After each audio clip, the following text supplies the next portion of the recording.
Hello my friends, welcome to my channel. आज हम बनाएंगे राजस्थानी स्पेशल खस्ता और करारी प्याज की कचौड़ियाँ। आपको पता है ये जो प्याज की कचौड़ियाँ हैं ये कितनी खस्ता और करारी कैसे बनती हैं। रखने के बाद भी ये कचौड़ी बिल्कुल सॉफ्ट नहीं होगी। दूसरी बात कि ये कचौड़ियों के अंदर जो स्टफिंग है वो कितनी सफिशेंट होनी चाहिए, ये सारी ही बातें हम वीडियो के अंदर शेयर करेंगे। तो वीडियो को आप बिल्कुल भी स्किप मत कीजिएगा, एंड तक देखिएगा। सबसे पहले हम यहाँ पर लेते हैं 2 कप मैदे का आटा। आप यहाँ पर नॉर्मल आटा भी चाहो तो डाल सकते हो, लेकिन अगर हम बात करते हैं हलवाई की रेसिपी की तो बिल्कुल परफेक्ट तरीके से अगर आपको बनाना है तो आप मैदे के आटे का ही यूज़ करें। अगर आप पहली बार बना रहे हैं तो बिल्कुल मैदे के आटे का यूज़ करें, घर के आटे का ना बनाएं।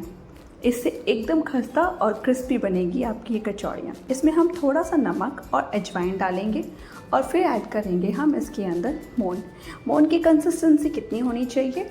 मोन को पहले तो हमें अच्छे से सब जगह पूरे आटे के अंदर कवर कर लेना है। बहुत अच्छे से मिक्स होने के बाद हमें बाइंड करके देखना है। इस तरीके से अगर ये बाइंड हो रहा है तो इट मीन्स आपका मोन परफेक्ट है।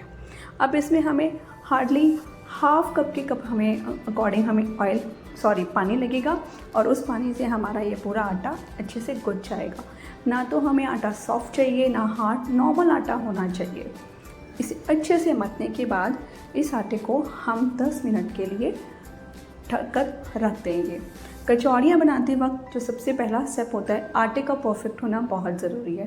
तो आटे का अगर आपने परफेक्ट बना लिया तो आपने 40% काम तो बहुत अच्छा कर दिया।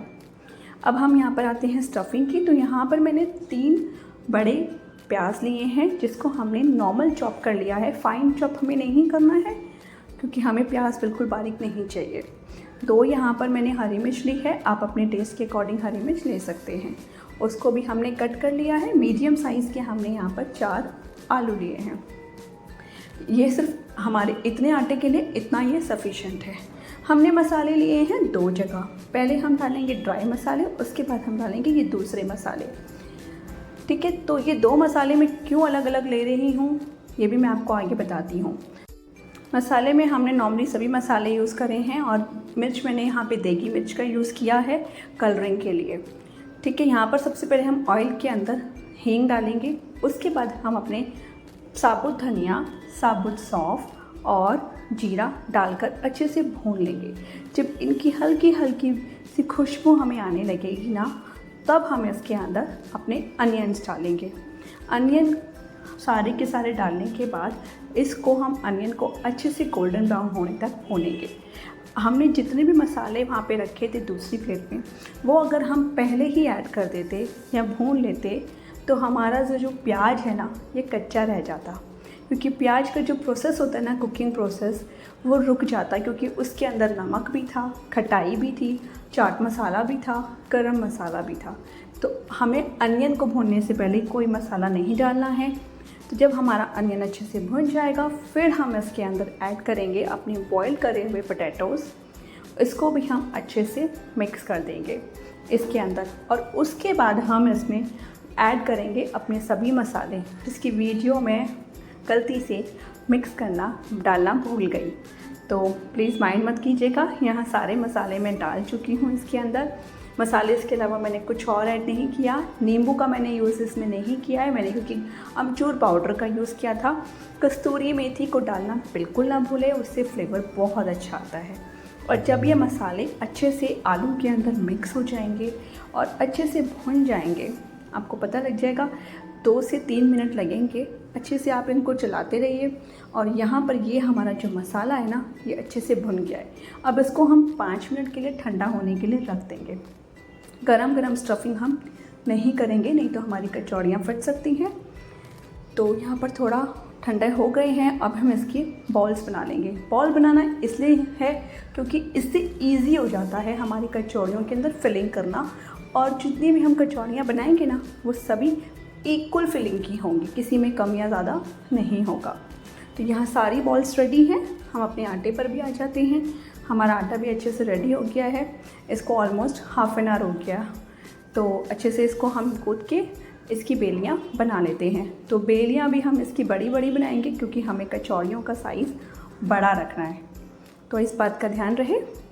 गाइस, अगर मेरे चैनल को आपने अब तक सब्सक्राइब नहीं किया है तो प्लीज़ कर दीजिए। अगर मेरी वीडियो आपको थोड़ी सी भी अच्छी लगे तो प्लीज़ लाइक एंड सब्सक्राइब। तो यहाँ पर हम जो हमने बॉल्स बनाए थे स्टफिंग का, उसका साइज़ और इसका साइज़ ऑलमोस्ट सेम होना चाहिए, ठीक है। क्योंकि हमें जब कचौड़ियाँ हम बनाते हैं तो उसके अंदर अगर स्टफिंग ही प्रॉपर नहीं होगी तो कचौड़ियाँ खाने में बिल्कुल अच्छी नहीं लगेंगी। तो जब हम कचौड़ियाँ हाथों से ही हम फैलाएंगे, आप चाहो तो बेलन का भी यूज़ कर सकते हो, लेकिन हाथों से ही इसको हम फैलाएंगे और इसका जो सेंटर पार्ट है वो थोड़ा पतला होना चाहिए। कटोरियों का शेप हम बना लेंगे, उसके अंदर इसको फिल करेंगे और साइड से इस तरीके से इसको इसके ऊपर कवर करेंगे। ये मैदा है इसलिए ये अच्छे से स्ट्रेच हो पा रही है और बस इस तरीके से सारे स्ट्रेच होने के बाद इसको अच्छे से हम सेंटर से सील कर देंगे। आपकी कचौड़ियाँ बिल्कुल नहीं फटने वाली हैं, घबराना मत कि इतनी सारी स्टफिंग है तो फट जाएगी, बिल्कुल भी नहीं फटेंगी, फूलने के बाद भी नहीं फटेंगी। तो बिल्कुल इस तरीके से आपको कचौड़ियाँ बना लेनी है। कचौड़ियाँ जो हम प्याज की खाते हैं वो थोड़ी बड़ी होती है, ठीक है। एक कचौड़ी ही बहुत सफिशेंट होती है। आप इसकी देख सकते हो, थिकनेस भी देख सकते हो कितनी थिक है ये साइड से। ऐसे ही होनी चाहिए क्योंकि जब हम खाएं इन कचौड़ियों को तो स्टफिंग हमारे हर एक बाइट में आनी चाहिए। ऐसे ही हम सभी कचौड़ियाँ बना लेंगे। अब एक मैं और आपको स्टफिंग करके दिखाती हूँ। अगर आप इस तरीके से करते हैं, बॉल्स नहीं बनाते हैं, बीच में इसको ऐसे फिल कर लेते हैं, तो साइड से इसको सेंटर से इसको नीचे से दबाते जाइए, थंब से अपने प्रेशर दे देकर, उसके बाद उसकी साइड्स को इकट्ठा करके सेंटर से अच्छे से सील कर दीजिएगा। तो ये भी एक वे होता है। अगर आप बेलन से बना रहे हो तो बेलन से, जैसे हम आलू के पराठा बनाते हैं वैसे ही आप अपनी पिट्ठी भर सकते हो, लेकिन मुझे तो परफेक्ट हाथ से ही लगता है, हलवाई भी हाथ से ही बनाते हैं।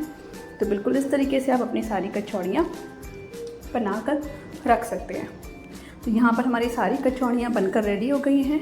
अब हम इनको अपनी गैस को ऑन करते हैं। हमारी जो कढ़ाई हमें चाहिए, सबसे पहले तो हमारी जो कढ़ाई होनी चाहिए वो बिल्कुल फ्लैट होनी चाहिए नीचे से, उसका जो तला है फ्लैट हो, गहरी कढ़ाई का इस्तेमाल ना करें।